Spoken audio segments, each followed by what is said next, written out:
McCormick. You've probably heard of McCormick spices and whichever. Well, actually, McCormick was originally Mr. Cyrus Hall McCormick. Mr. McCormick was originally a manufacturer of agricultural equipment. So we're going to spend 3 pages on him now. Now, it actually starts off this chapter with a section about William Ogden, but we're going to skip William Ogden and go to McCormick. Ogden was rich.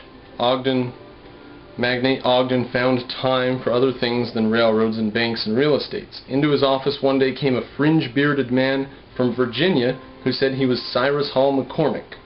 So Ogden's just a rich guy. We've just seen his development in this story, and Cyrus Hall McCormick comes in his office. He had, he said, invented a practical reaper for grain. He had sold a number of them, and now he wanted to settle here on the very edge of the wheatlands, Chicago, and manufacture the reaper in large volume. He needed a little capital to get started. Chicago's richest citizen talked briefly with the powerfully built inventor. So Magnate Ogden was the richest citizen in Chicago at the time. He must have been pleased at the clear vision of this man who had selected Chicago as the right place. In any case, Ogden knew another giant when he saw one. He gave McCormick $25,000 and took 1/2 interest in the new firm of McCormick, Ogden and Company. So he funded it entirely and took 50% interest. When he came, nowadays you wouldn't just be able to do that on a handshake, you know. When he came to Chicago, Cyrus McCormick was nearly 40. Both he and his father had inventive minds. The old man had devised a hemp brake, a grist mill, a hydraulic machine. Both father and son had puttered off and on with a reaper. Then they dropped all their inventions to get rich from an iron furnace. The furnace soon failed. Now, I said this in one of my videos once, as every great inventor, every great businessman's gone broke once. That's not true, but, you know, you find a lot of instances where it is true.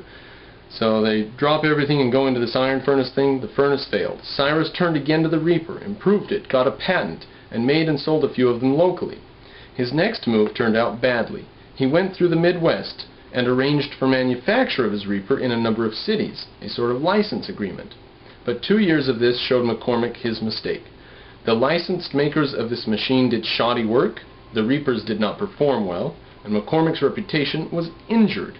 It was then he went into Chicago. So that's one of the instances where we could bring out that old cliche, if you want something done right, do it yourself. Cyrus McCormick's invention revolutionized farming. His business methods had a salutary effect on manufacturers in other lines. Up to the advent of McCormick, Ogden and Company, business had generally been conducted on the principle it was best for the buyer to beware. A seller got the highest price he could, no matter what his product was. Sharpness that went as far as dishonesty was prevalent. Cyrus McCormick had never been a businessman or a trader, and he had been and still was in 1848 a poor inventor given to dreams. Now he told Ogden, who agreed, that every McCormick machine should be sold at a fixed price, $120 and no haggling. A farmer could have one for $30 down and pay the rest in 6 months. But if the crop was poor and hard luck came, McCormick wanted to give the farmer more time. Then or later, McCormick never employed lawyers to collect from farmers. His competitors and industrialists in other lines thought McCormick was insane.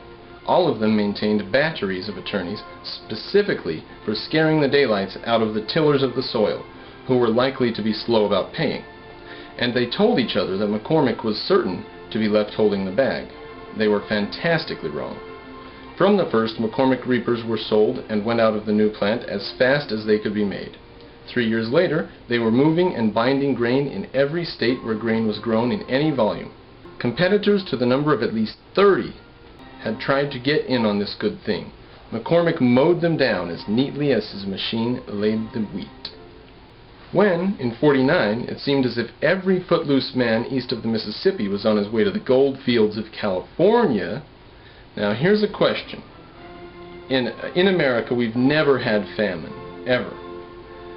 Why, even when there's a gold rush, and like it says, every man who's footloose, and even a lot of married men with kids, take off for the gold fields.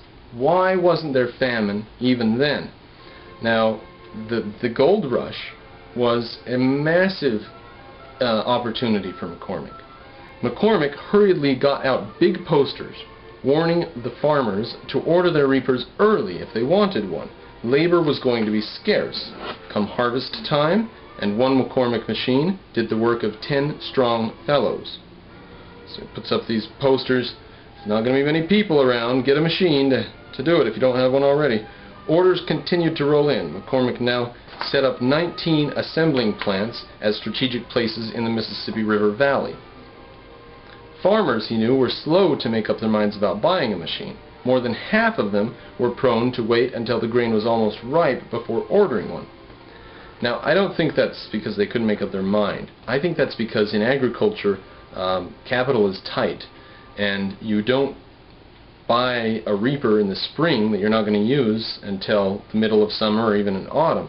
You wait until right before you're ready to use it, then you go get it, because you might need that money for something else up to that point. I think it's the scarcity of capital, but that's just a note.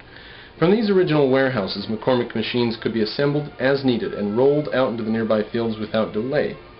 And to demonstrate to farmers who made the best machine, McCormick staged a field day in every district, a sort of fair at which all makers of farm equipment were invited to display their wares in competition in a field of ripe grain. It is supposed that the McCormick reapers commonly won, for the firm continued to finance field days for many years. Going to have us a field day. You know what a field day is? Cyrus McCormick's anti-abolition stand caused him much trouble during the war period, the Civil War. Yet his thousands of reapers then at work in the fields of the North permitted the Union to feed itself and even to export grain, large amounts of it, while maintaining an army at the front. There was no famine during the gold rush, and there was no famine during the Civil War or after it. The McCormick brothers also were quick to adopt any new device to improve their machines. First, a wire binder. Then, because bits of wire occasionally got into the threshed wheat, a twine binder. Now, bits of wire, metal wire, if a cow eats that, it can make the cow sick and kill it. Just a little piece of wire. They actually have magnets you can put down the cow's throat, and it grabs that piece of wire and stops it from causing so much trouble. I don't know what the hell, but so then twine. They invented twine binder, which is like a string or rope or whatever. They probably used hemp twine. Self-raking devices, anything at all that would make the McCormick machine better. All kinds of little gadgets and doodads for it. Cyrus himself went abroad to arrange for showings at expositions in London, Paris, Vienna, and Melbourne. France made him a Chevalier of the Legion of Honor. Chevalier. If you know how to pronounce that, then you know the word. The London Times remarked editorially that McCormick's reaper will amply repay England for all her outlay connected with the Great Exposition. In other words, they put out this great exposition, like a fair, a big fair, and invite people from all over the world to come and show what they have. And they say this reaper alone, just the fact that we're going to import McCormick's reaper, is going to totally repay us. By the mid-70s, McCormick machines were at work in every country on Earth, so that's within a generation or so of opening up his doors for business. By 1880, the company was shipping 50,000 machines a year. Now, not only does everyone have to buy one, but people who bought one in 1875 need a new one in 1880, don't they? Wealthy from manufacture, Cyrus McCormick speculated in gold, silver, and copper mines with great good fortune and invested in many railroads. He built a fair-sized mansion on Rush Street. Cyrus McCormick was perhaps unique among wealthy industrialists of his era in that he was a genuine inventor, a creator, who also had business ability such as almost no other inventor until Thomas Edison displayed. Little of McCormick's fortune had come from investment or speculation. It had been acquired comparatively slowly over a period of 35 years, a glacial period when put beside the killing that made one of his contemporaries, Philip Danforth Armour, a rich man almost overnight. So that's a segue that he's taking us into the story about armor. We are going